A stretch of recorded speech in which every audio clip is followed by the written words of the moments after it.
Welcome to the it's not May 9th, is it? No, May 9th business meeting.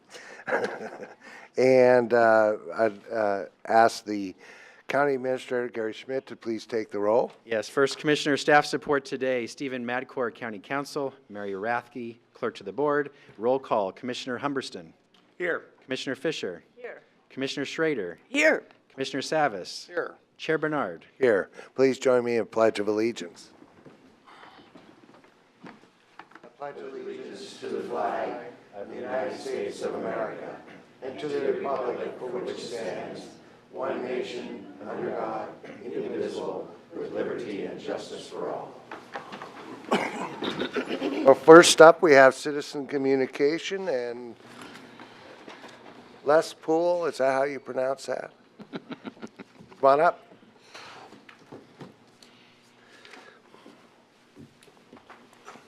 I do have an easy name. I also have probably 300 nicknames. Just think about growing up with that. Les Poole, I live in Gladstone, and here almost every week, bring similar message. I want you to know I put my tie on today, and I didn't do it because the sun's out or to impress the commission. I'm going to go to Salem, and I can go there and be ignored. I couldn't help that. But I am seriously going to go to Salem today, and I'm going to be chatting with some folks about HB 2020, the carbon reduction bill, as it's called, and it was introduced as a pretty rough draft. And I know when I testified, I raised some questions that haven't been answered. And as it's moved along, various interests, of course, have done their best to protect their turf, if I can describe it that way. A bill like that is so intrusive and so impactful on the economy that you see things like what the grocers did in November. I say the grocers. The food industry ran a measure. And what was that measure? 103. It was going to ban sales tax on groceries. Well, it failed. But my point is, you see factions. You see we're being separated into factions while we're fighting this. And the farmers are standing up. Alone, but they're standing up. And you see the gasoline dealers and the people in the automotive industry. And then there's Citizen Poole here who doesn't want to pay 16 cents more for a gallon of gas and not get much more than hot air back. So it's a bill that's really going to dramatically affect Clackamas County and our distribution economy. And it's tied into transportation, which is really where I focus most of my energy. And when you look at transportation, we've got a growing congestion problem.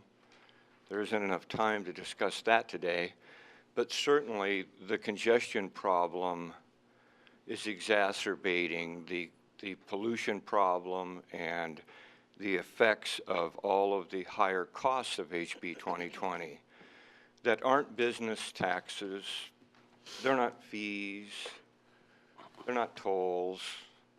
We could think of a million different words to describe them, assessments. What they are is increases in the cost of living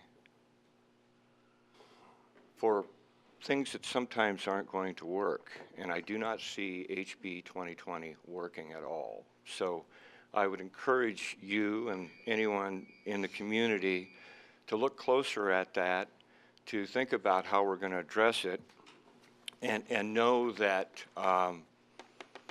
next week I'll be back. I may have something to report on. It depends on how much they ignore me. But next week I will be back, and hopefully we can get an update on the budget, as far as transportation and just an overview or some type of a presentation. I know there'll be a public hearing at the end of the month, but it'd be nice to get a quick snapshot if we could. I appreciate the opportunity to speak as always, and wish me luck. I was going to add, you might, when you go to Salem, you might reach out to David Brock Smith, a representative from the Coos Bay area, I believe. He is working with the Democratic Party to make some amendments to that, so reach out to him. He's a good guy. We went to China with him. And anyway, Yeah, good. he's also a and I don't Republican. expect the bill to fail, but this is one of those things where, boy, we need to pare this thing back regardless of what party you belong to. Thank you again. All right, thank you. Well, the next item is what, Gary? Commissioners, we have a board discussion item, a briefing by the City of Happy Valley related to the Happy Valley Urban Renewal Plan proposal. Nate Boderman from County Council will lead the presentation. We do have staff and the Mayor of Happy Valley present as well. Thank you. I'd like to mention thank you, Tom, for coming to our hearing room. Appreciate you taking the time to talk about Happy Valley's urban renewal area, which we're very much in support of. There isn't much of an option to do the work you need to do without an urban renewal district with the support of fire district and the other districts. So thank you for coming. Thank you, Mr. Chairman. Okay. Well, I was just going to say, I was going to introduce, but you all know each other, so that's perfectly You can fine. introduce them anyway. So, and this is going to be Happy Valley show anyway. So, with that, I'll just note that you have a couple agenda items related to the formation of a potential Happy Valley Urban Renewal District. The first is an opportunity at the city's request to come and present information to you. So this is your chance to ask questions, to get some clarifications if you need it, and also to fulfill a statutory requirement that for the formation of an urban renewal district, that the governing body of affected taxing districts has an opportunity to be consulted on these and, again, to ask questions. The second item, which will be a first reading of an ordinance, is you as the Urban Renewal Board, a request to revise the boundaries of an urban renewal area to remove the 172nd area. Again, related to the Happy Valley Urban Renewal request, but I do want to just stress that those are separate and distinct items. So this first item is just an opportunity to present and for you to ask questions. Great. Thank you. Mr. Chair and Commissioners, thank you for having us today. I'm here with Deputy City Manager Bryant and also Mrs. Howard, our consultant on this urban renewal. As most of you know, Happy Valley is a rapidly growing city. We're growing so fast that we are outstripping our infrastructure. We can't keep up. So we have to figure out a way to build this infrastructure so that we can continue growing and doing the things we need to do. So we came up with Urban Renewal District, which, as you know, is a tool that's used throughout the state for infrastructure, for blight in cities, for things like that. We have chosen to use it for mainly infrastructure to build the things we need to build. I've spoken at many organizations around the city of Happy Valley and have received overwhelming support from the community. And that's always a good thing. The main focus today on your next hearing is 172nd, which, as you know, has been identified by Metro as a regional transportation corridor and has been steadily moving upward on their priority list. This is not just about Happy Valley. This is a regional corridor that needs to be built. By improving this important north-south transportation corridor, it will help us to open up the Rock Creek Employment Center, for one, which in the future could well have over hundreds of jobs, well-paying jobs, very important. By voting yes to withdraw 172nd from your urban renewal area and then adding it to our urban renewal area, you will allow us to immediately begin fast-tracking and planning to have this very important corridor improved. So I would ask that you vote yes on allowing 172nd to be removed from your urban renewal area and added to our urban renewal area. And with that, I'm going to turn it over to Mr. Bryant and Ms. Howard, and I'll step back. Thank you. Thank you, Chair Bernard and members of the commission. So as the mayor mentioned, we've been hearing throughout the community several different things.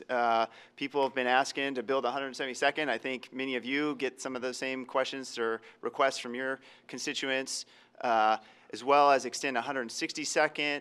Folks, we know, continue to ask us, ask NCPRD for community park. More recently, through the development of what we're calling the Pleasant Valley North Carver Comprehensive Plan, people have been asking, saying, we would like a future downtown. You know, Lake Oswego's got something really cool over there, and we'd like something similar. Oregon City's got something cool. So we've been getting all these requests, and now we've got to do something about it. So we kind of looked at what funding tools do we have at our disposal to meet the needs that our residents are asking. First, our system development charges. We know that those, so we did a study to say, okay, looking at the growth projections in this area, how many SDCs will we collect, and will that be adequate? Not quite. We know that we need additional funding. So that led us to, well, another option are property tax bonds. The concern there is that we know, and both of our agencies are working with Metro on the T2020. Metro just did their affordable housing. We've got Parks bond. The Fire District just did a bond. School District just did a levy. There's a lot of things going on, so we thought, what else is there? And that led us to urban renewal. So just to, I know many of you are familiar with how urban renewal works, but maybe for the viewing public, the hundreds on public access, want to just give a quick primer, and please, Ms. Howard, chime in. The way urban renewal works, we know that what you pay, what we all pay in property taxes is really a product of two factors. The first is the tax rate, and this multiplied by the assessed value. Now in Oregon, permanent taxing districts, permanent tax rates are permanent. They don't increase. And you say, well, wait a second, my taxes increase all the time. Well, that happens for two reasons. Either A, voters approve a bond or a levy, which are outside of urban renewal, or B, the assessed value increases. And Oregon law allows assessed value to increase at 3% per year, unless there's substantial development on the property, in which case it can increase more. When an urban renewal district is created, at that time, the amount of taxes collected are frozen. That's what's called the frozen base. And then as the assessed value increases over time, that incremental value goes directly back to the urban renewal district to pay for those infrastructure projects. That's the simplistic look of urban renewal. The more complex look is, if we did nothing, we know that that incremental value are tax dollars that otherwise would have gone to the other taxing districts. That's where the money comes from. If we did nothing, the property would likely just grow at its usual 3%, maybe a little bit of development here and there. If we invest in infrastructure, invest in things like downtown, invest in employment centers, the idea, the hope is that it attracts development, attracts employers to that area, and it increases the assessed value more than it would have had there not been urban renewal. With the hope, again, of then when the district is over, that you return back to the tax rolls a higher assessed value than what would have otherwise occurred. And you have the infrastructure in place as well. So with that, I'm going to turn it over to Ms. Howard to talk a little bit about the financials of our plan, and then I'm going to go into the projects in our plan after that. So in any urban renewal area in a city, there are limitations by statute about how much acreage and how much assessed value may be in urban renewal. So in Happy Valley, because of the size of the city, they may have up to 25% of their acreage and assessed value in urban renewal. Their acreage in this area is about 22%, so they are bumping up against that 25% limit. But you can see the assessed value is 5.5%. What that means is the area that they have chosen to invest in is underdeveloped. Otherwise, you would have those two percentages be about equal if you had the assessed value equal to the amount of acreage. And the reason for them to put in this infrastructure is to facilitate that new development within their community to allow it to grow, thereby funding the infrastructure projects and in the future increasing assessed value for all the different taxing districts. The projected maximum indebtedness of this plan is $131 million. Maximum indebtedness is the total amount of money that they may spend on projects, programs, and administration over the life of the plan. It does not include interest on bonds or loans, and that's by state statute. That's how the definition in the statute works. That's how we establish maximum indebtedness. This plan is projected to take 25 years to implement. and that is based on some fairly aggressive growth assumptions that were outlined in that SDC urban renewal study. Happy Valley is a growing community, and given the right infrastructure, will continue to grow at an advanced rate. In the urban renewal plan and report, and in a letter that will come to you formally in the required consult and confer process for any urban renewal plan, there are tables that show the projected impact on all of the different taxing jurisdictions. So this table includes the general government taxing jurisdictions. Clackamas County is a general government taxing jurisdiction, so the expected impact on you is about $31 million over the lifetime of the urban renewal area. Next slide. Oh, could you go back? Yep. I'm just, Any questions on that? Back a slide. no, I just want to look at it. Oh. Sure, I don't sure. think we have this in our materials, or do we? No, we. And you will be getting a letter. See it on the, on our screens? Oh. Back up. You will be getting a letter here shortly, again, as Ms. Howard mentioned, as part of the process we are required. So we're sending letters to each of these taxing districts with this information as well. It includes the full plan and report that includes this specific table. So you can see the impacts annually start lower, and then as that 3% increases, and then there's projected growth above that 3%. So the impacts grow. Also, as you're looking at that, the assessed values outside of urban renewal will also grow. So as a percentage of your overall budget, the actual percentage remains relatively constant over time. So if you look at fiscal year end 2021, the impact would be $115,000 and then grows annually after that. Any questions? Are you done? Got one more. Okay. Got a few more. So this is the education slide, and we just want to make clear that the schools and education service districts are not directly impacted by urban renewal. And what that means is the amount of money from property taxes allocated to schools and ESDs goes to the state school fund, and then is reallocated back to schools and ESDs on a per pupil basis. So schools will not be negatively impacted by urban renewal not putting money in the state school fund unless the legislature determines that that impact is something they aren't going to backfill. What they do at this time is they establish that per pupil ratio, and then the state school fund is made up of many different sources, including property tax revenues, but there are also lottery funds, general funds, some federal funds. So if Happy Valley does this project and there's new housing units that has students in those new housing units, they will actually benefit from the urban renewal as they will get more money for more students that go to their schools. So now that we've kind of looked at what urban renewal is, again, I know that that's probably, you know that just as well as we do, and then a little bit about what the financial impact is. I want to touch a little bit about what projects are in our plan. So we really have broken up the projects into 3 categories, and I'm going to get much more specific with a map than this. So the first, and again, when Ms. Howard mentioned that our maximum indebtedness is $131 million, that's in future dollars. So the reason why these don't add up is because this is in today's dollars, so accounting for that inflation over time. So we have right here invested broadly $63 million, or plan to invest $63 million in roads. Keep in mind that that in and of itself is not going to be enough to do many of the road projects as well, so we'll likely combine them with transportation SDC dollars as well. Again, we've heard from the Pleasant Valley North Carver Citizen Advisory Committee that's made up of former Damascus residents in Happy Valley, this idea for maybe a future downtown. So really land acquisition is what that is, so that we can combine some land and then work with a developer to do that. And then lastly, land for a community park. We've been hearing for many years, decades, that as Happy Valley continues to grow, we need to secure land for a future community park, much like Happy Valley Park. So a little bit more specific, while it's bright, I want to go down into the projects. So there are 8 roadway projects. The first is 172nd.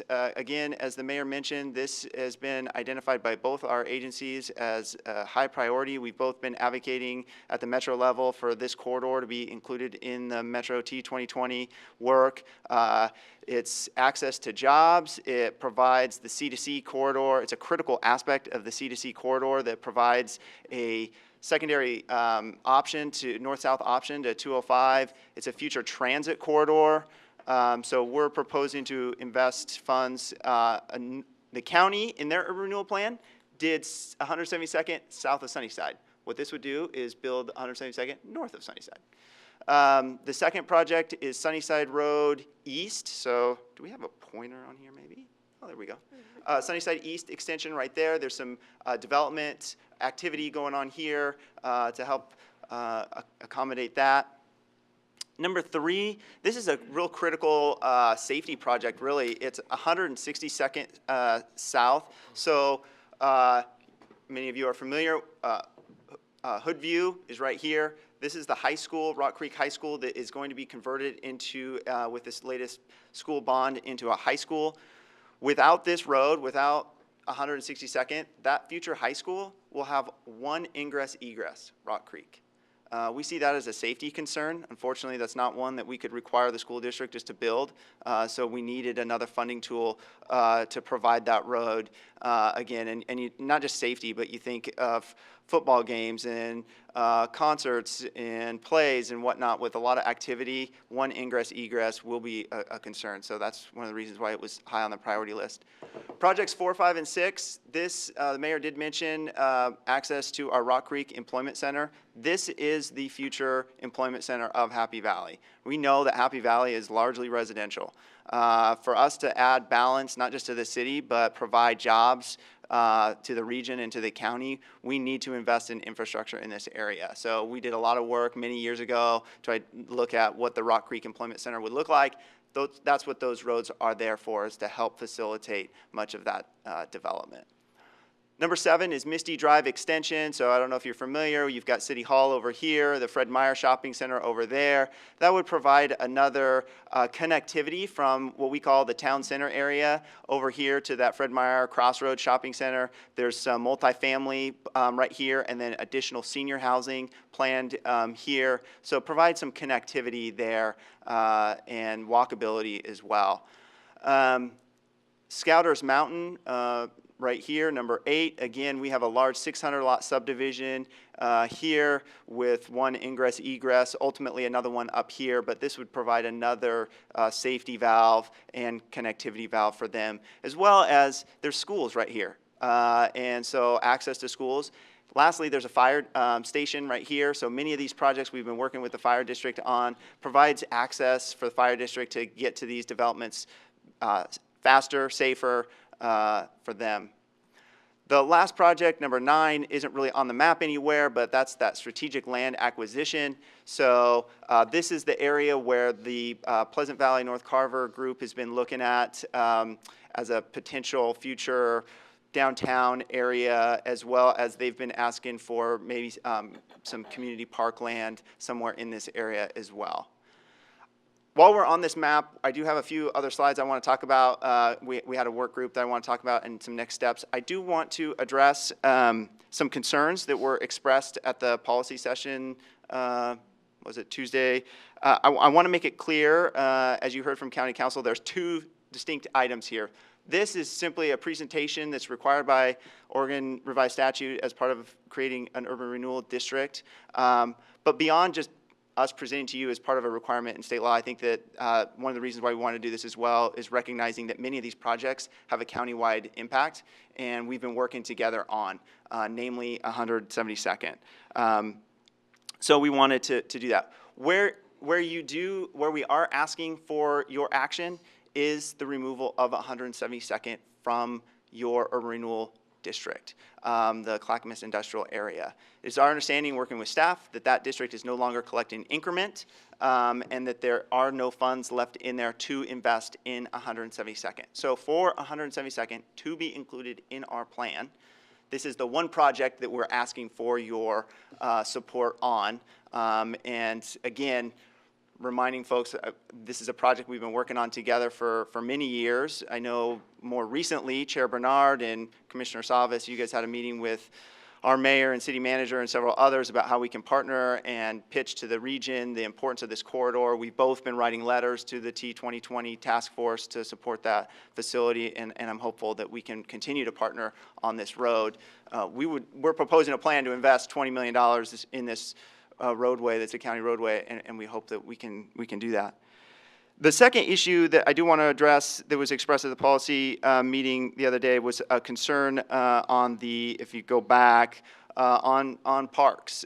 We do have here in our plan $5.9 million for land acquisition, not building a park. This is just land acquisition. So I want to address a couple of things. First, I just ask that we not let the parks dispute paralyze our efforts on projects where we do agree, right, on 172nd. And in fact, I would submit to you, showing partnership and working together only helps those efforts. So I would just make that ask. The second, this is a 25-year plan, projected. If the city remains in the Parks District for those 25 years, I hope that we can work with NCPRD to invest in those shared facilities. I know Milwaukee had an urban renewal plan a couple of years ago that invested heavily in parks. That's what this is. If over the course of those 25 years, if things change and the city is not part of the district, parks don't have walls, right? They're open to everyone, and I hope that you would see that as a welcome investment. Lastly, I do have, knowing that there is some concern about parks in our plan, we do have some, I'm going to pass this out, if you don't mind. Awesome. We would like to propose, or we are willing to propose, some amendments to our plan. So if you dive deep into the plan, on page 11, it highlights park acquisition as a project. And what you see there in red is some language that we are proposing if you have some concerns, given that this project is in there. And essentially, this language would set the policy that we would not, as a city, spend money on park acquisition until the current parks issue is resolved, or we have the blessing and approval of NCPRD. We know that this is still an ongoing dispute, so we are prepared to add this language into our plan, recognizing some of the concerns that were raised. So just a couple of quick things, and then we can have more questions. I do think it's important to recognize who developed the plan. This was not a staff-driven, here's the projects, here's the boundary, this is what we're going to do. We engaged urban renewal work group, so we included residents, we included business owners, we included planning commission members, our mayor, city councilor were on the work group. We had Mr. Johnson from the county was there. We had fire district involved, school district involved. And really, they did two things. One was help define the boundary. So we came to them with some options of different boundary. And the boundary that you saw on the previous map was not the boundary that we started with. They had a lot of great ideas and feedback that we were able to amend the boundary to what it is today. And the second thing we did was define the projects. So we put up, once they defined the boundary of the plan, we put all of our master plans, transportation system plans on the map, and it looked like spaghetti, right? And there was just lines everywhere. And we said, what are the high priorities? We cannot fund everything with urban renewal. Otherwise, it'd be a 60-year plan, right? So and we have a maximum indebtedness anyway. And we recognize that we need to truncate this a little bit and work with our fire district and other special districts that are impacted. So they had a great discussion on narrowing that project list down. And those projects that we identified were the ones that raised to the top. So we took that feedback from the work group. We met several times. Then we did an open house that you can see there. Lots of great feedback from the open house that led to the plan that we are presenting to you today.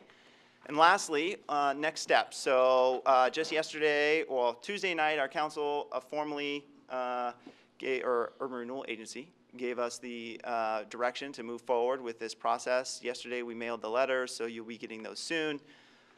Last week, you had a presentation from your staff about this issue of removing 172nd. We're here today. We're hopeful that the second reading will be May 23rd, although it sounds like maybe that will get moved back. I do want to address a little bit, we are a little bit under a time crunch because your ordinances have a 90-day effectiveness. The assessor, to freeze that tax base, has to have that done by October 1st. So if that does get pushed back, I just ask that we do that before, to give us room for those 90 days. There are some developments that are underway in the district, and we're trying to freeze that tax base sooner rather than later. If we miss that, that freezing of the base this year, it could delay the project, not just a year, it could delay us significantly because we will miss that increment, and that could have compounding results. So working with the fire district and other special districts, they want this district to be as short as possible so we can return those properties back to the tax rolls. So we just ask that whatever second reading date we have still meets that timeline. Then we'll go to the Planning Commission, and then we will also present to the Pleasant Valley North Carver Citizen Advisory Committee, and finally to our City Council. I just have one thing to add about the dates. You have a 90-day wait date on a non-emergency ordinance. The city's ordinance can't be effective until your ordinance is effective. And then they have a 30-day waiting period. The way we have this outlined on the schedule right now, that all culminates the middle to end of September, and the assessor certifies a tax roll the beginning of October. So really, any delay by you will cause us pretty big problems, because if you delay 2 weeks, we could end up missing that assessor's timeline. With that, ask any questions. Paul? Well, so that was not my question, but now that you raised that, thank you. So really, essentially, we're against the wall, or you're Yes. against the wall, or we Yes. collectively are against We the had wall. originally thought that this presentation would be April 30th, and then there was the decision to have that just be a policy session and then move this out to May 9th, so, which is today. So moving that out means you actually don't vote on it till May 23rd. So we already had a 2-week press on this, and so if we have another 2-week press, it's a problem. And I do want to stress too, we're only against the wall if we want 172nd to be part of that plan. Okay, so thank you. I want to apologize for people watching at home or whatever, or people in the audience who don't follow this, because this is so complex. Very. I always said that it ought to be, for someone, it ought to be a capstone project for people graduating on either math or economics major, because it's just very, very complex.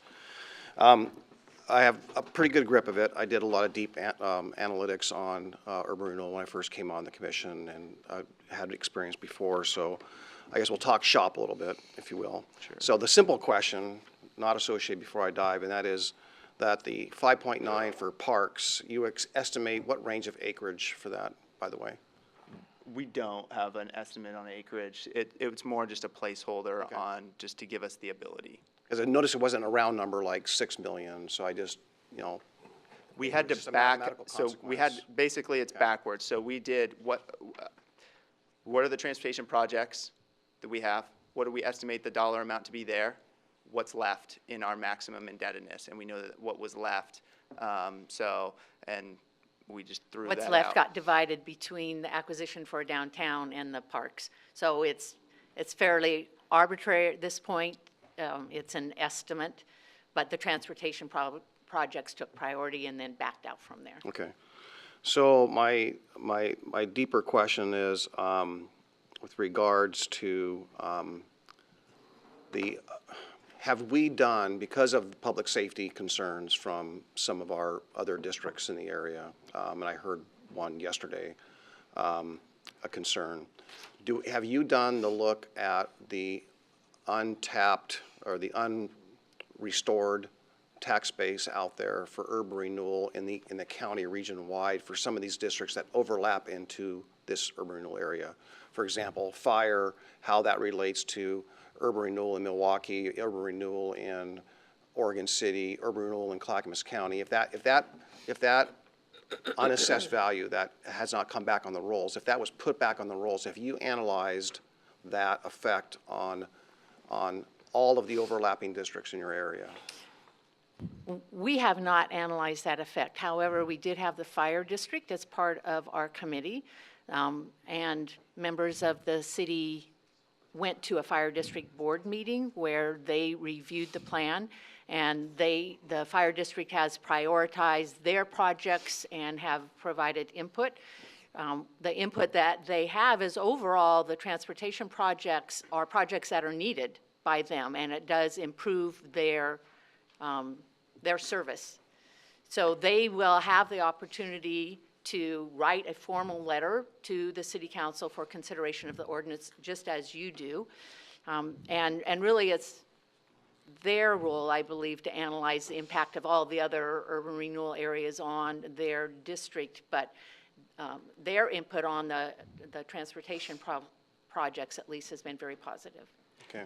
And I believe when we looked at just assessed value-wise, this area represents, I think, less than 1% of the fire district's overall assessed value. Okay.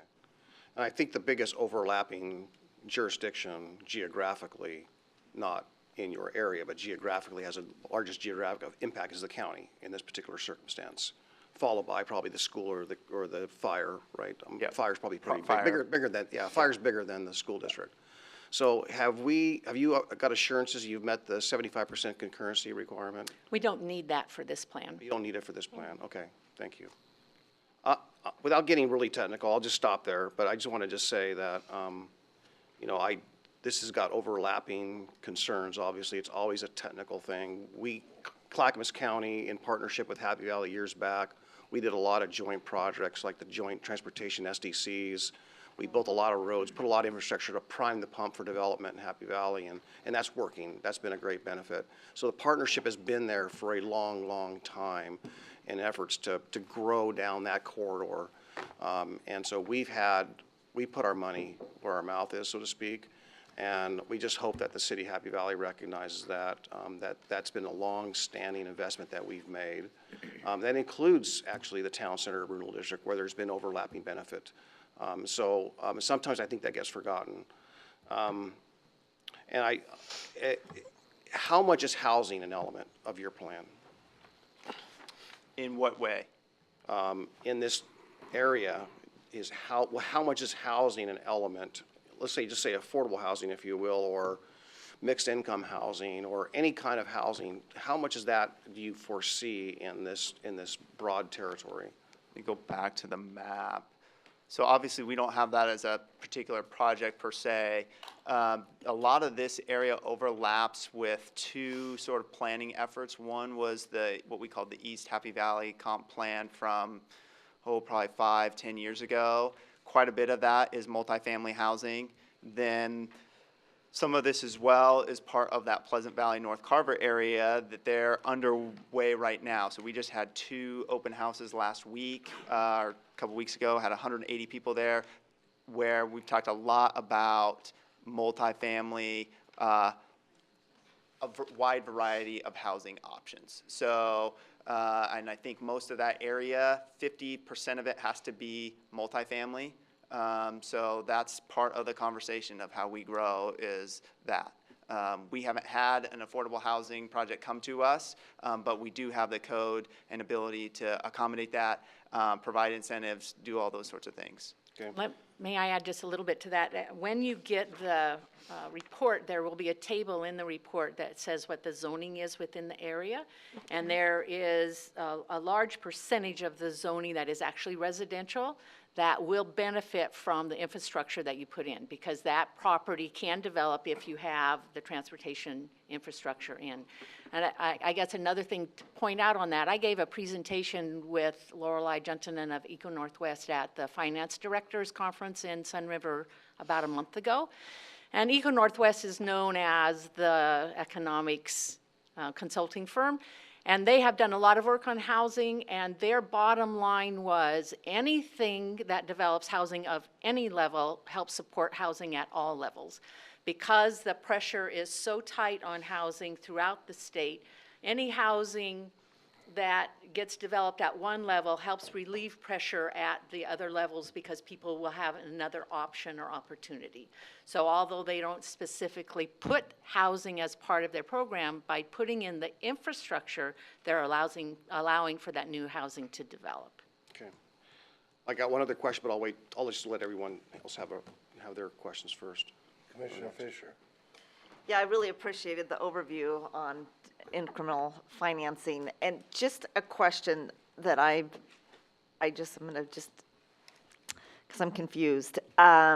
So you're not collecting money, the school districts, the money that they collect on the increased taxes go into is incremental, it goes back into the urban renewal district. Any money that goes for children, for schools, goes to the state and they do a redistribution. But isn't it true that the state is getting less money for those kids to distribute overall per child for the schools? I have had much contact with the state school fund because obviously this is a big issue. The legislature makes determinations about the state school fund, but the legislature also has never touched urban renewal as a component of the state school fund because they understand urban renewal also does great things in the state.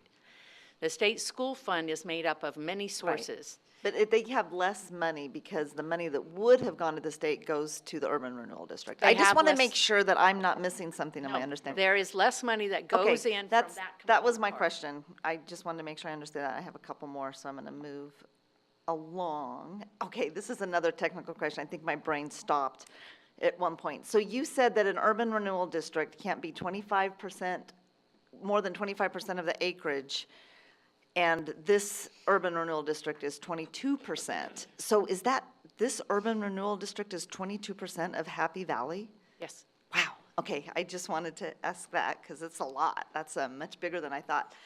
Now, another question. I used to live out right butting this area in Gresham. My kids went to Pleasant Valley Elementary School. My in-laws live up on a hill there off of Tillstrom. So I'm very familiar with this whole area, and I'm just so interested in the community engagement, because when I was actively involved in this community, there was such an effort to keep this from being developed. And I was Googling, if you watch me working here, I'm looking at your work group, your urban renewal, where was your citizen input? I'm just curious about the community engagement in the approval of because this is such a beautiful, beautiful area, the So- landscape of it.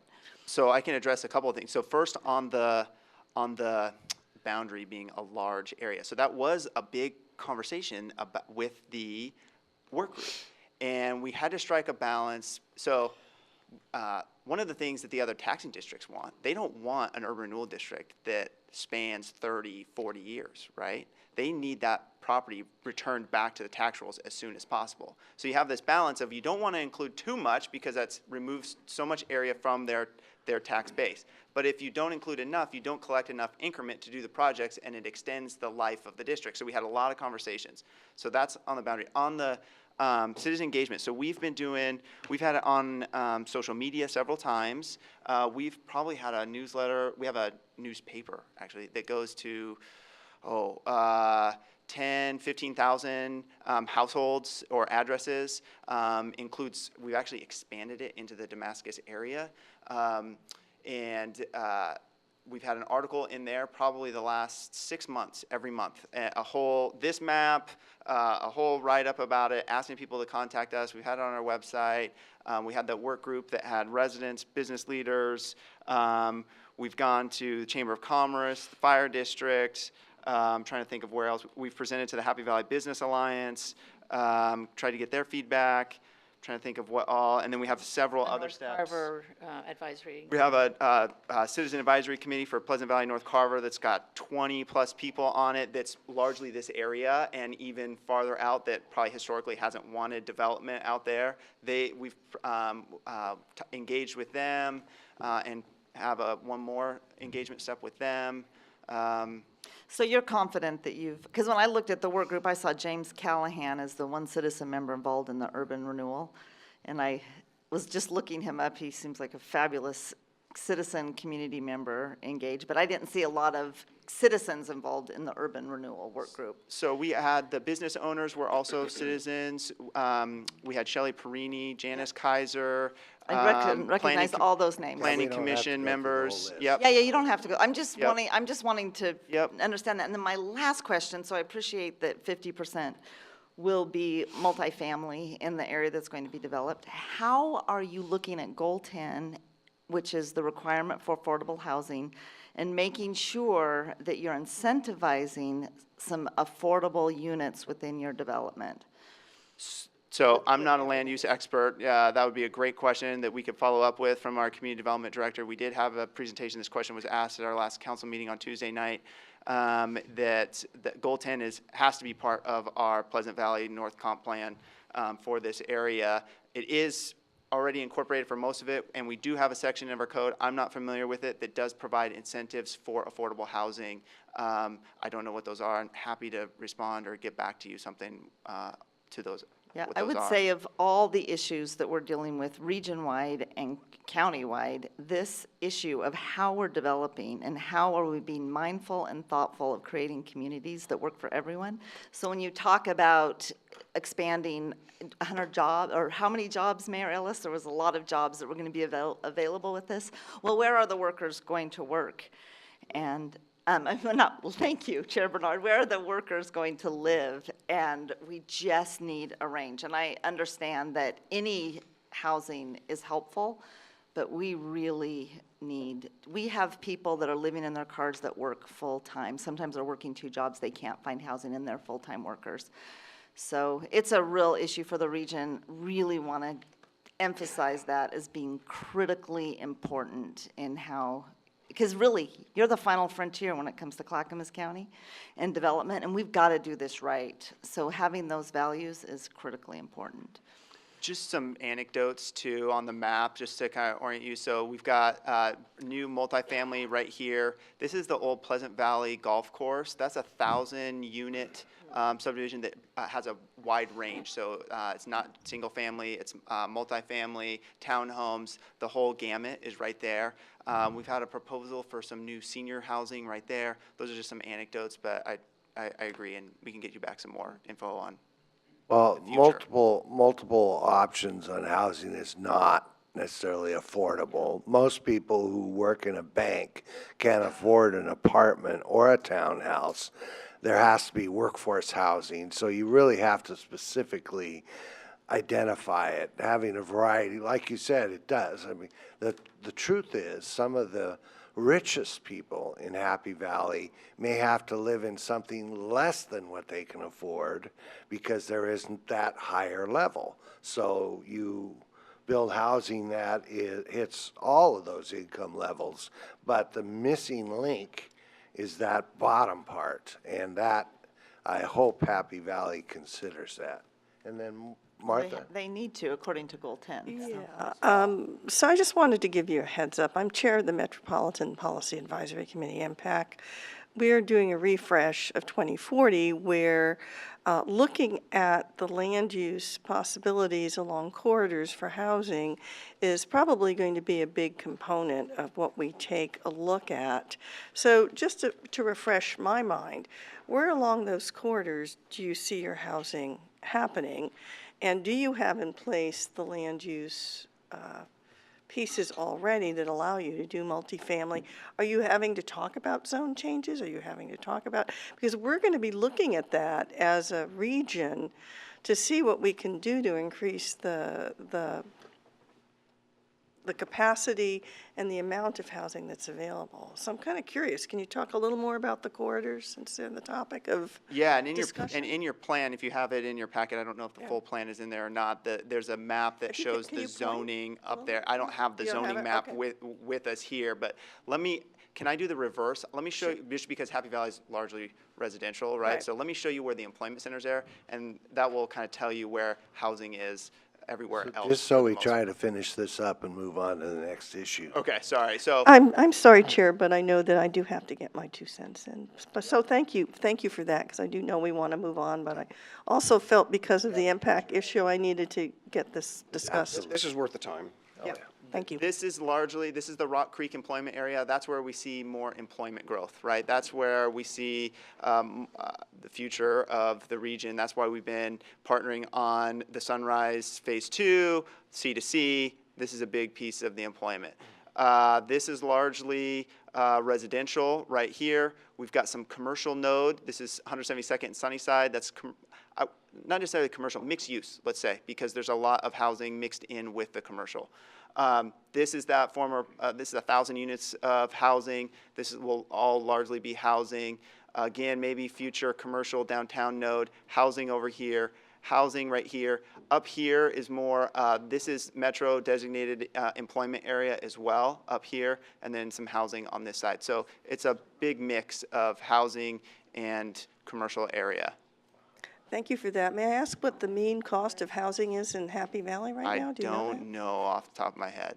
Maybe that's something that you can get to us Yeah, so we can sure. see, because I know you do have quite a bit of housing, and I do know that it's there, because I know that when Happy Valley was formed, it was largely, didn't have as much of an industrial. Folks, could you mind? Thank you. Thank you. Do you mind? Okay. So I guess I'd like to have that information, because this goes to the Goal 10 discussion, that it seems as if you have a lot of high value, but where is that middle income to the lower 30% below fall? And that's kind of the discussion that we're not having just with Happy Valley, but with the entire region right now. So if that's something you could get to us, I'd appreciate it. I have two things that I can help address that.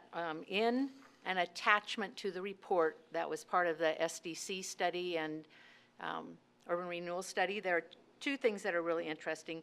One is an assessed value per unit analysis that said for single-family units, the new assessed value, and that's different from real market value, and I don't have that, was $285,000 was the average. Okay. And then there was also something that I think is really interesting that says that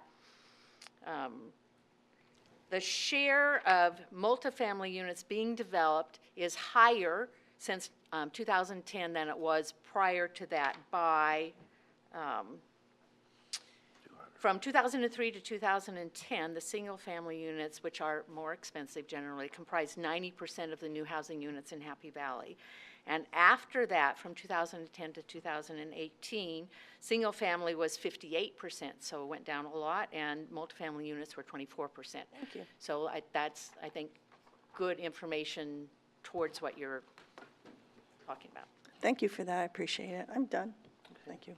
Yeah, so as you can tell, housing's a big issue for us, and this portion you're asking us to withdraw when we met with Commissioner Bernard and I met with the mayor and yourself and we talked about that corridor areas and so forth, and our interest in helping and be a partner with that, both for the reasons that Commissioner Schrader just articulated in her role on MPAC and my role on JPAC and trying to get these corridors, the Sunrise 212, your C2C corridor, all of that, and we realize that really they're integral.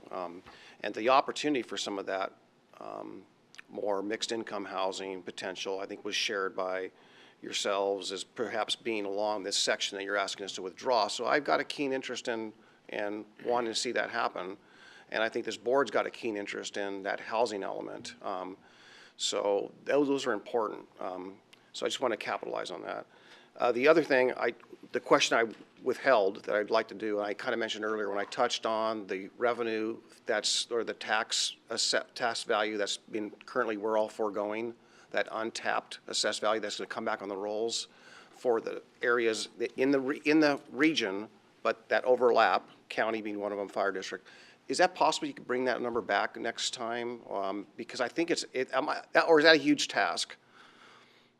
So let me make sure I am understanding your question. Your question is to take a look at all of the different urban renewal areas that overlap Clackamas County and trying to give you an idea of when those might terminate so that you would know when that assessed value would be returned to you?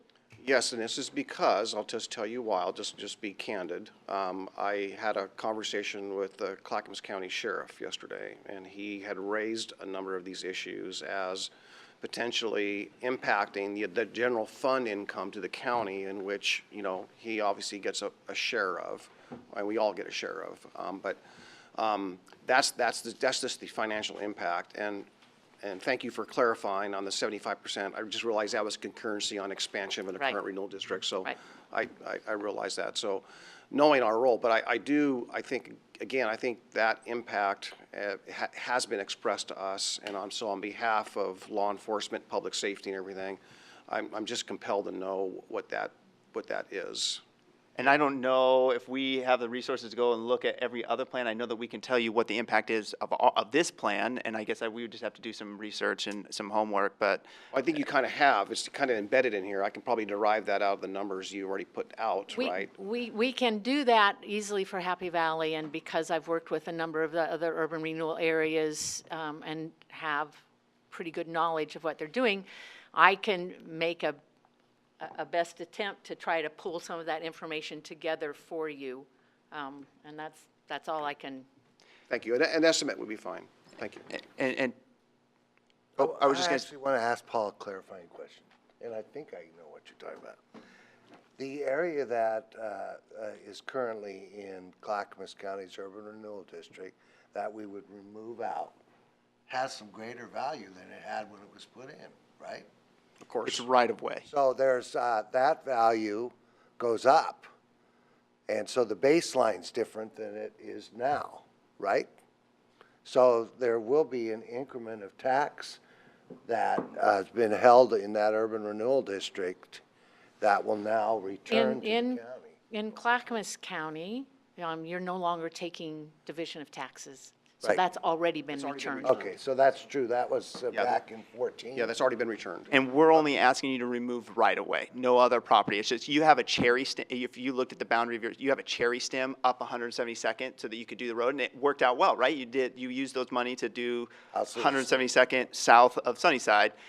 Okay. We just need you to remove the rest of the cherry stem so that we could do the north part, and then to your point, it would be great then if we go to that regional table and say, we just adopted a urban renewal plan, we've got $20 million to add to the T2020 effort, right? If there's a matching component or whatnot for the C2C, so. And help just clarify for the chair, is that my point of raising this lower section is when our discussions with you all here a few weeks ago on this topic of what we can do, I think you identified that as more ideal for some of that mixed income in that lower section we're talking about along Right. the 172nd, 212 area. And that's a transit exactly, because that's a transit corridor. There's a lot of reasons why historically we've been trying to target some of the, that housing on those major corridors for services, access to transit, access, all that, for all those reasons. Right, and those are criteria for people to understand. That's the criteria that they're looking for to help bring those funds to us to make us more eligible, to rank our projects higher. That's Absolutely. why all of this is so, that's why the housing element is so important to the conversation. Absolutely. Ken? You provided in your PowerPoint 2 charts of the tax financing impact on the various and sundry districts. I'd like a copy of both of those 2 documents if you wouldn't mind providing them, please. You bet. Thank you. Okay, Martha, I wasn't trying to cut you off. I just didn't want him to go too deep into answering the question. I just wanted to just get a few things out there like everybody else. Thank you. Great, thank you. All right, so any other questions? There's no action on this item. I have a question of council because there was a statement made that said, and I'm sure it was a mistake, vote to remove it and to vote to put it in Happy Valley's urban renewal district. You said something to that. I thought you Just did. to vote to remove it. Yes. Correct. I just want to make sure because we actually have a requirement to go to the voters Right. to Right. do it. So Yeah.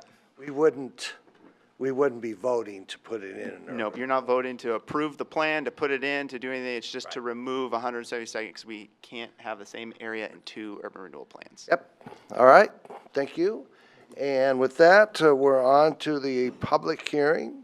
Gary? Yes, next is a public hearing, a first reading of ordinance amending the Clackamas Industrial Area Development Plan. We have Dave Queener from the Development Agency to present. Good morning. Yeah, so it sounds like everything's pretty much been covered in the discussion, and I was going to make just a few points and just reinforce that we did include and add the 172nd right-of-way a number of years ago by amending the plan, and that was specifically just for that project. And that's why we added it, and that project is complete. We don't have any other projects planned in that area, and also to reinforce that we are no longer collecting taxes, revenue from that area. So removing it does not impact our ability to complete any other projects out in that area as well. So I just wanted to reinforce that. And also the fact that 172nd north of Sunnyside obviously is a very important regional project, and in order for them to do that, we do need to remove that area from our plan. So the ordinance would do that for us by simply removing that from our boundary and the Clackamas Industrial Urban Renewal Plan. All right, thank you. Any questions for clarification? I'll open the public hearing and ask if anyone would like to testify on this matter. See, do you have a card? I know you're last pool. Yeah, I'm a property owner in what is now Damascus again. And I hate to bring up the D word, but part of where we're at, of course, is that the county has a lot of property out there that's under its jurisdiction that was affected by the whole Damascus situation. And so I look at it as though the county's made a tremendous investment in 172nd, and that the right-of-way has a value far beyond what's being discussed here. We're talking about control of a right-of-way, relinquishing control, and not that I'm opposed to this. I'm just raising a question about the significance of what its value is in the future, and that because we're hearing so many things are going to happen in this corridor, it can't possibly work if these folks and the county and, of course, the state doesn't get the Sunrise Corridor up the hill. Because basically everything we're discussing here, and I understand everything we're discussing today is about an urban renewal district. We're talking about 172nd area and 212. But in between that and the rest of all of the services, and of course 205, the schools, is 212. So I'm not, again, here to oppose so much what I'm hearing, but to raise some questions about, have the complexities really been addressed? And I understand there's a sense of urgency, but it sometimes a sense of urgency on one party's behalf doesn't mean you have to act. So I have one other thought, and that is, in this mix, or will this be affected by the plan to connect 172nd to 190th? Is this in that area where there's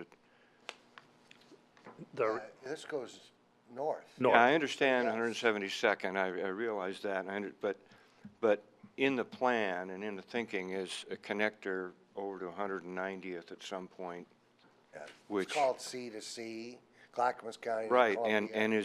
I didn't really see it on the map. I know it doesn't exist, but I know it's part of this. So in response to where housing and where industry and where things go, at some point, if that road is going to become a reality, that's going to have a big effect on the whole makeup and everything around this area. So I'm just concerned about the complexity and where we're going to be in a couple of years.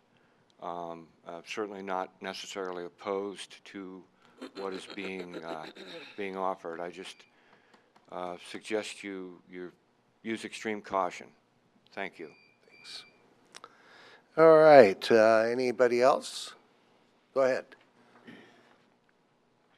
Sorry, thank you again, Ben Bryant, Assistant City Manager, Happy Valley. I do want to clarify one thing. We're not asking about property transfer, right? You will still own the property, maintain it. This is just about removing it from the urban renewal plan.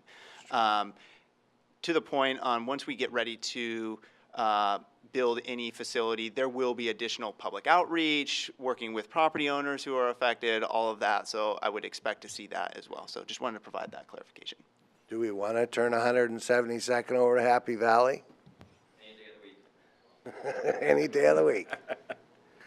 All right, with that, I'll close the public hearing and entertain a motion. Mr. Chairman, I move we read the ordinance by title only. Second. It's been moved and second that we read the ordinance by title only. Any discussion? No discussion? Okay. So I'm going to support this only if we change the date to June 13th for time certain, because it sounds to me like we have some questions that need to be answered.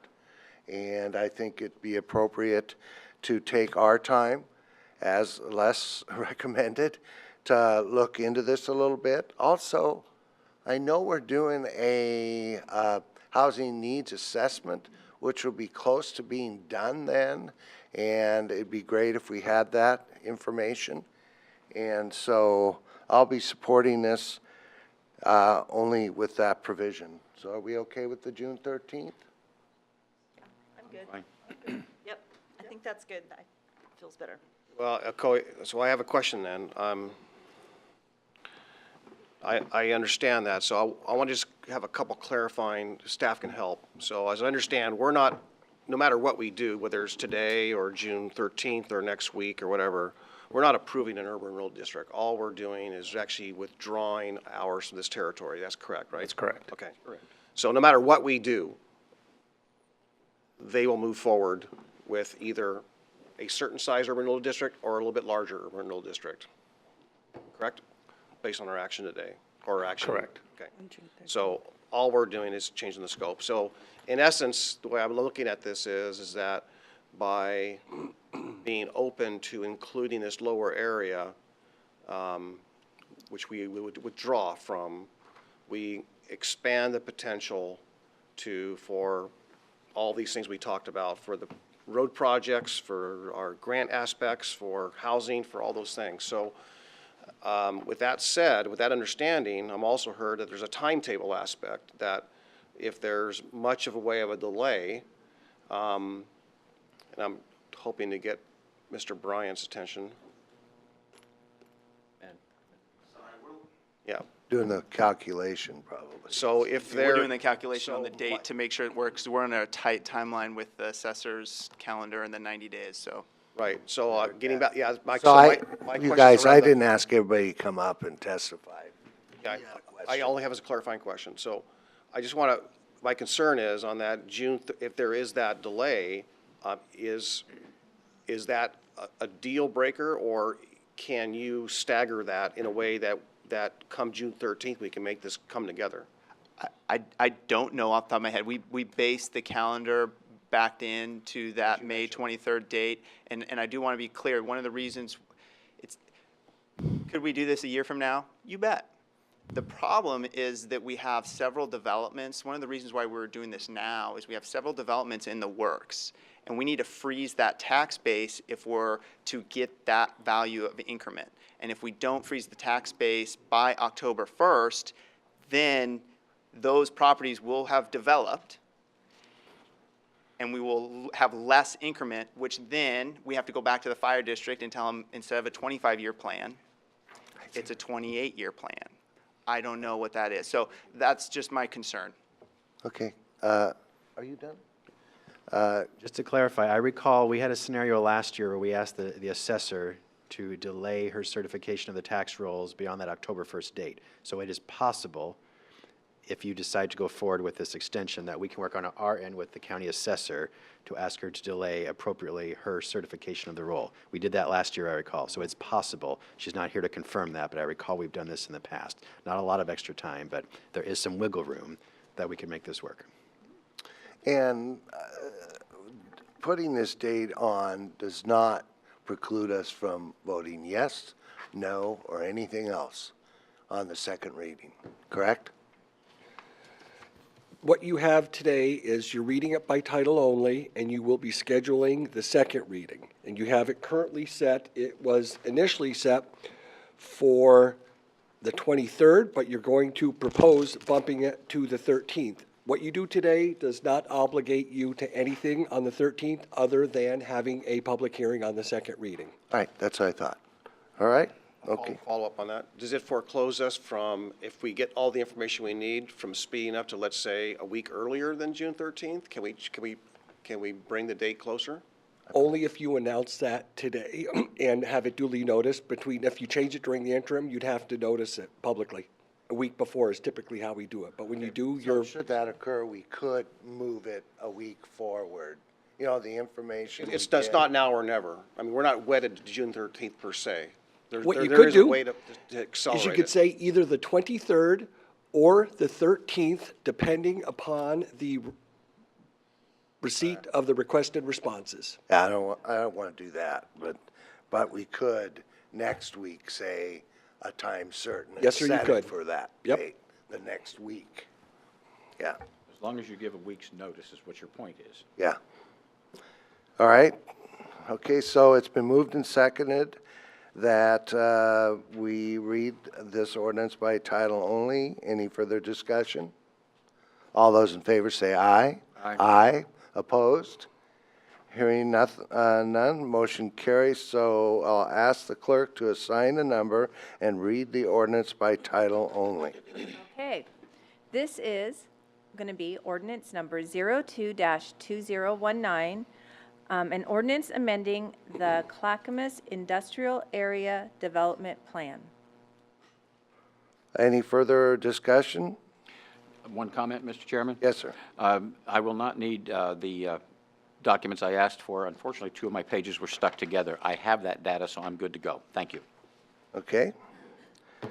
So, draft of the ordinance at time. So do commissioners have any proposed changes or amendments to the draft at this time? We don't have any changes to the ordinance. So I'll announce that the second reading will be on Thursday, June 13th, 2019, at the regular scheduled business meeting. Next item is the consent agenda. Okay, today's consent agenda. Under Health, Housing, and Human Services. Oh, can you make that announcement before I read it about What? removing that one item? Oh, yes, thank you, thank you. First off, on the consent agenda, item number B1 has been removed by staff for further review. Thank you. Okay, so under Health, Housing, and Human Services, approval of a construction contract with Clackamas Construction for the East Clarendon Street project in Gladstone, and approval of the Public Health Division, for the Public Health Division to apply for the U.S. Department of Justice Comprehensive Opioid Abuse Site-Based Program Funding Opportunity. Under the Department of Transportation, we did remove that one item. Under elected officials, approval of previous business meeting minutes. Also a request by the Clackamas County Sheriff's Office to enter into an intergovernmental agreement with North Clackamas School District for school resource officers in the 2018-2019 school year. Under Public and Government Affairs, approval of an agreement between Clackamas County and CTV Channel 5, a public access center in Canby.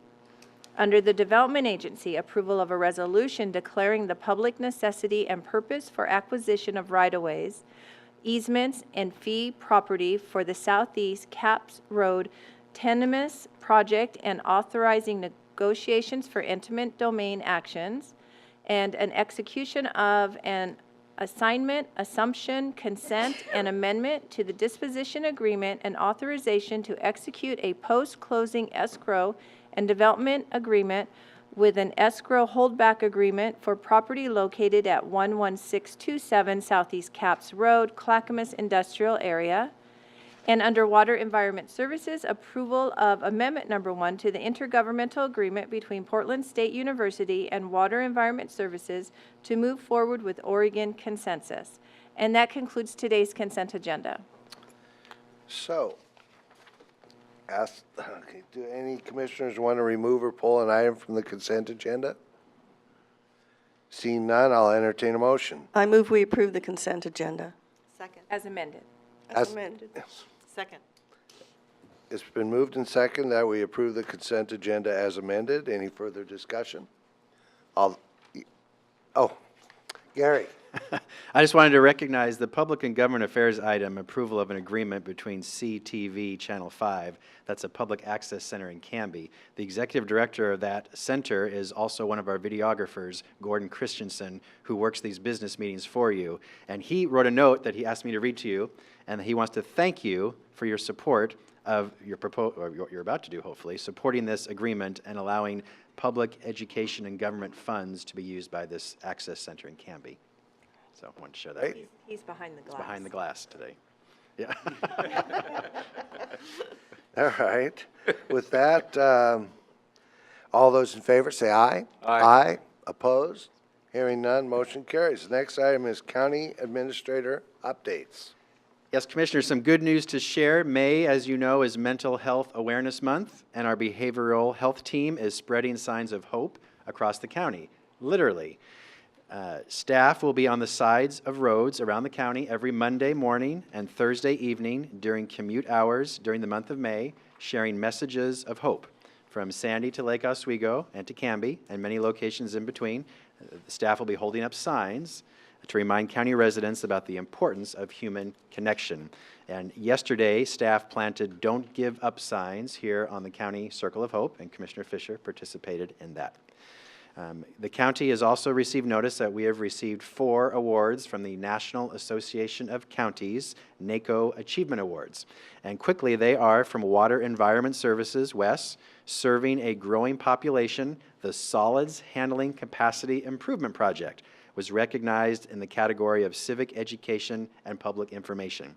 Also from Water Environment Services, the Carly Creek Water Quality Project was awarded in the category of County Resiliency, Infrastructure, Energy, and Sustainability.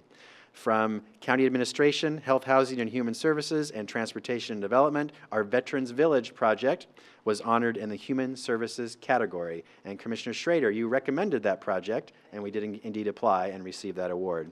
Finally, Health, Housing, and Human Services, the Senior Loneliness Line program took Best in Category for the Health category.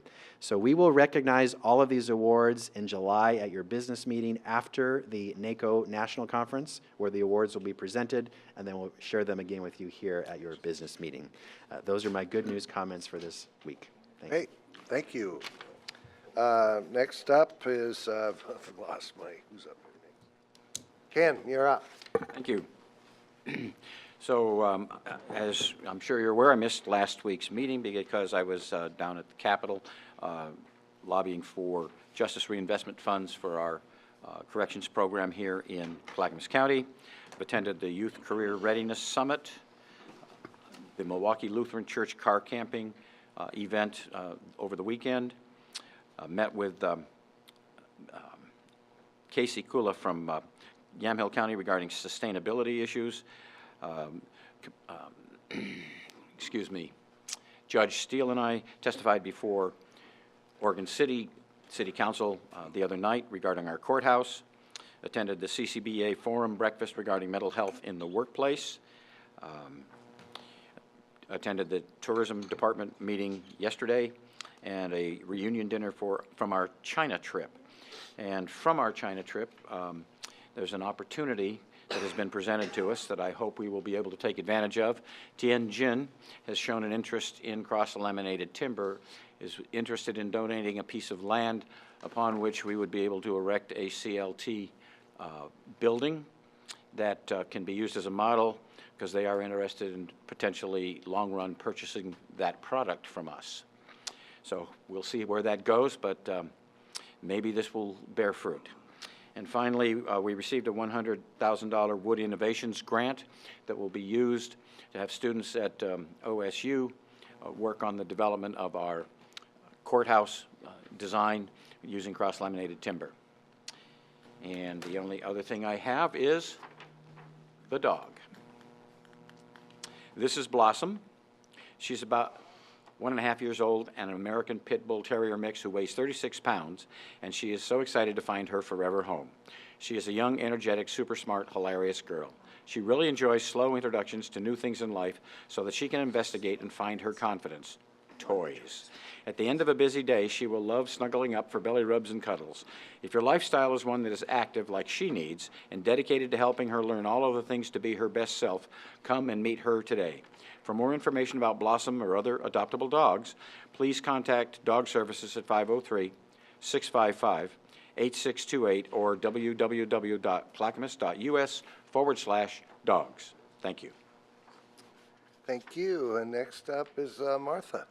Yeah, I want to thank Ken for going to the dinner last night. I was chairing Metropolitan, MPAC, and I was going to try and make it, but we didn't get done till 8 o'clock last night. And one of the reasons is the meeting ended a little late, but then you also have to chat with people afterwards. But the interesting thing last night that I thought was very useful for all of us as we look back at the history of how we ended up and how we helped develop a regional government is that Professor Ethan Seltzer, who was actually a mentor and a professor I had at Portland State University, essentially gave us the history of Metro, because we are going to begin to refresh what we call the 2040 plan. And even I didn't know how this actually got started, and it was from his perspective, 3 women who were kind of the impetus for doing this.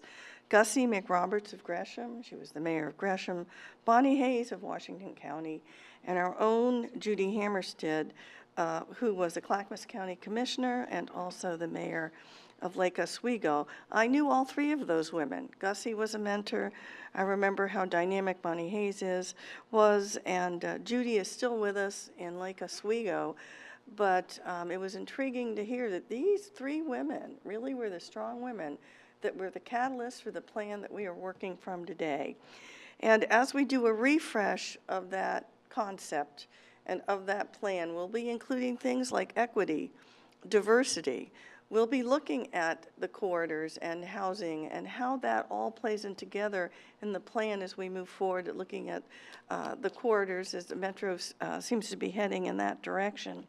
It was absolutely, for its time, it was remarkable. It was moving us in the 20th century towards the 21st century.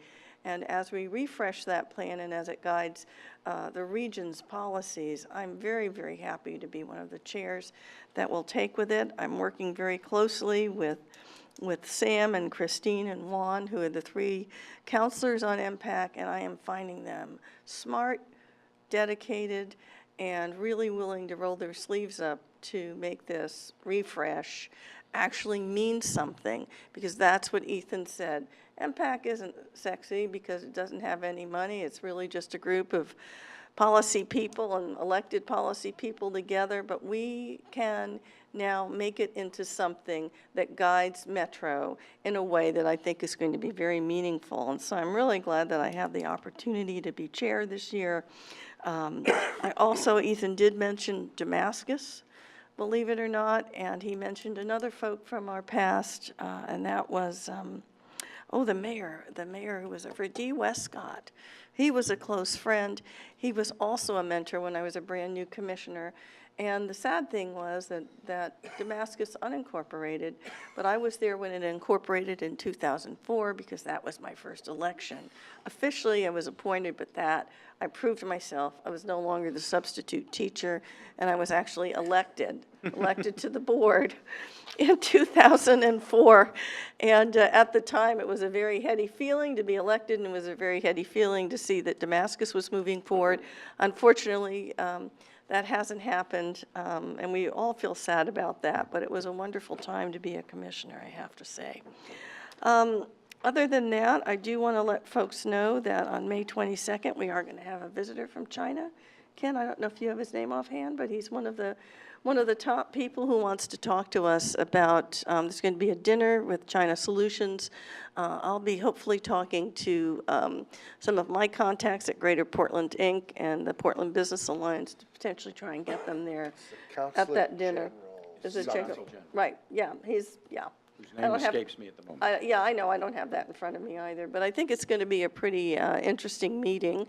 And as far as the CLT piece, I am heading down to OSU, actually, to see what they're doing, look at their research, but I'm also going to combine that to a visit to the entomology department and their collection, as I really try and bring pollination as a key part of what we do in this county. And indeed, on May 18th, in Oregon City, the master gardeners will have a whole conversation about how to attract pollinators to your yard. And we're going to raise the bar with that to make sure that we're part of that whole initiative. So with that, let me go to the word of the week. Latent, it's an adjective, it means potential. Did you know a person with dormant abilities in sketching could be said to have latent artistic talent? The librarian's latent analysis ability was one of the driving forces to join the library staff to help the children. Okay, thanks to Kevin for that again. He does this for us every week. Arts and culture activities in the county. Dreams We Build by Natalie Wood, presented by Art in Oregon, Friday, May 10th and Saturday, May 11th from noon to 4. Stephen Crawford House Museum, 603 6th Street, Oregon City, Oregon. It's $3 to $5. Art in Oregon is pleased to present the exhibition Dreams We Build by artist Natalie Wood inside the newly renovated Stephen Crawford House Museum in the historic McLaughlin neighborhood in Oregon City. And then the discussion of American poet Marianne Moore, led by Barbara Drake. This is going to be at St. John the Evangelist on Southeast Jefferson in Milwaukee. And it's free, but registration is requested. And the Ledding Library and the Milwaukee Poetry Series Committee are delighted to sponsor this talk, led by poet Barbara Drake on the American poet Marianne Moore. I remember having to read Marianne Moore in English class, as a matter of fact. And once again, remember that Lakewood, take a look and Google Lakewood Theater for the Arts, Clackamas Repertory Theater, to get a look-see of what's going on in our local theater. And I have tickets, I think Commissioner Fisher has as well, to Singing in the Rain at the Lakewood Theater. Okay, thank you, colleagues. Thank you. Commissioner Savas. Yeah, well, last week I was in Washington, D.C., went with a contingent of our transportation people, Joint Policy Advisory Commission on Transportation. It's my third trip there. I was reluctant to go because it's a long flight, number one. Number two, it's a lot of money being spent. And we're always hopeful that something will come of it. Happened to go the day after, happened to land there. Our meetings were the day after the president had met with Congressman DeFazio and other infrastructure people regarding a package, and so that made the media. So it was a little bit of excitement, and you know, that Washington, D.C. is a very dynamic place, and always hopeful, but it's always wish we'd come back there with a big fat check. But we did make a great impression on the Abernathy Bridge I-205 project. I think probably, some people said, probably the best presentation to our federal agencies that we've ever made. So I was pleased with that. During the time, we had a lot of time to talk amongst ourselves about, you know, how we all work together, and you know, we have some new elected officials in the region. So the discussion came up about staffing and how we're staffed and how, you know, what we have available to us. And in that discussion, we talked about how Multnomah County is structured, how Clackamas, and we're just sharing things and just the pros and cons, ups and downs. And you may have all heard, and I shared with my colleagues up here on the dais, you know, in the past, that sometimes we have needs. We have information requests. We frankly make our decisions based on the information we have at hand. And some of us are more technical and some of us are more analytical, and you know, I'm sometimes very obviously guilty as charged for being one of those people that digs, sometimes to the discomfort of others, but I do dig. And I need help, and our staff are taxed sometimes, and sometimes we don't have the staff, you know, whether it's analytical work, it's on taxes or whatever it may be, we don't have that particular staff.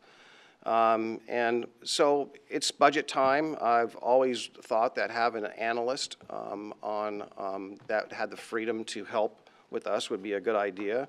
But we are in a very tight, very, very tight budget year. And, you know, I was thankful that we got our internal auditor. I actually spoke to our external auditor this morning and to try to share some ideas on maybe on how we better prepare and how we prevent some of the plights that we're currently in today. One of the things that I recently, I made over the years, you know, sometimes interpretation of law or how we listen to each other. Great example today, you know, and I don't mean this in any disparaging way whatsoever, but, you know, we had a discussion here Tuesday afternoon about how we communicate, and communication and listening to each other is important. And, you know, I think that Commissioner Schrader was making her points here today, and you know, some of us were busy on the board and talking about the relative comment, but inadvertently, and I don't think it was intentional, but inadvertently, you know, what Martha was sharing, only a couple of us probably heard.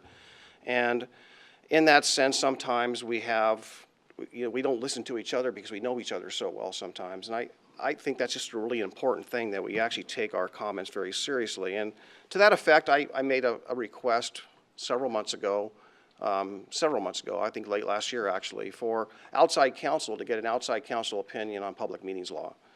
And I thought, no, and this was in no way any suggestion that our current counsel didn't have all the right answers at all. But the fact that, you know, advice has been given and sometimes we don't take that advice or we don't listen to it, that sometimes a new person presenting makes a far better case for it because they're intrigued and given that. So I had asked for a work session on public meetings and records law and how we work and so forth. And it's been over almost a year. I understand that's scheduled for June, and unfortunately it appears that there's only going to be about a 45-minute session. And these books are thick. I've read them cover to cover. Several times in different editions since I took my first elected role back in almost 20 years ago. I wanted to get each of us a copy, so earlier this year I inquired, or late last year I inquired because this is dated January 2011, and we found out from the Attorney General's office that in January or February they would have a new edition out, that they were working on a new edition. That's still today, as of today, it hasn't come out. So in advance of that, I'd like to at least give Chair Bernard and Vice Chair Sonia Fisher a copy of the version in preparation. I'm hoping that because they set the agenda, that they can actually allot more time than 45 minutes on this topic. I understand that my request for someone to make that presentation is not going to be acknowledged, and I get that. And I'm perfectly happy with Mr. Madcore doing that. I have complete confidence in his ability to make that presentation, but 45 minutes isn't going to cover it, and I think that we could have prevented a number of what I would just call circumstances that, you know, we would be in a better position. But nonetheless, I do think it's important that we have ample time to really understand what the purpose of ORS 192 is and the spirit of that. And actually, maybe you ought to study a little bit on Goal 1 as well, but they are somewhat tied together, but not exactly. And I'll stop there. Okay, Commissioner Fisher. Thank you, Chair Bernard. So as Administrator Schmidt shared with all of us, it is Mental Health Week. I had the wonderful opportunity of sharing with staff and other members of the public yesterday regarding the signs that are going up from our staff throughout all of Clackamas County. And it caused me to reflect on my journey as a commissioner regarding this issue. And while I shared this with staff yesterday, I thought I would share it with all of you today. One of the first interactions I had as a commissioner was meeting a woman in my neighborhood on a walking path. And we struck up a conversation. Her name was Grace. And she was older, but she just retired, had moved to Lake Oswego, and just said that she was so lonely that she wasn't finding connection. She wasn't feeling like she had friends, or she had places to go, or people to be with. And the conversation that I had with her really really stuck with me. I took down her name, I kept it. I immediately, as I got back to the county, I reached out to my mentor and advisor, Rich Swift, who's our director, and talked about this concern about loneliness. And little did I know, so much was already happening in Clackamas County. In the works was a senior loneliness line, which is now implemented, where there is a phone number for seniors to call. We had the Ask the Question campaign, which was well underway or just beginning actually, when I became a commissioner. And that Ask the Question is, if you see someone that you're concerned about, you ask them sincerely and truly how they are. How are you? Are you okay? How are you doing? And you listen for the answer.